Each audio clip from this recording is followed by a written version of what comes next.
तर नमस्कार मित्रांनो, आपल्या शेतामध्ये 3 वर्षापूर्वी लावलेली हे लिंबुणीचं झाड आहे.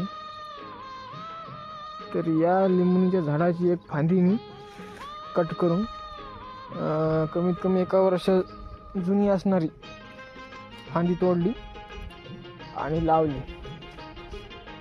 तर वातावरण थंड होतं, त्यामुळे असं वाटत होतं की लागेल का नाही. तर ती काडी मित्रांनो आपण लावलेली चांगल्या प्रकारे लागली आहे आणि आज मी बघितलं तर त्याला चांगल्या प्रकारे पिलं आले आहेत. कशा प्रकारे याला फांद्या फुटत आहेत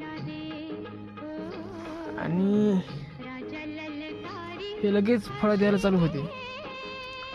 याला लिंबू याच वर्षी येणार. बघा किती कशा छान प्रकारे आलेला आहे.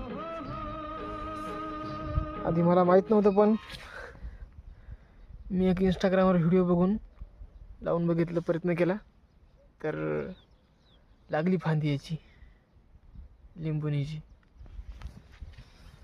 तर तुम्ही पण तुमच्या शेतामध्ये जर एखादी लिंबुणीचं झाड असेल जुनं, तर त्याच्या फांद्या कापून लावू शकता आणि एक नवीन रोप झाड तयार करू शकता.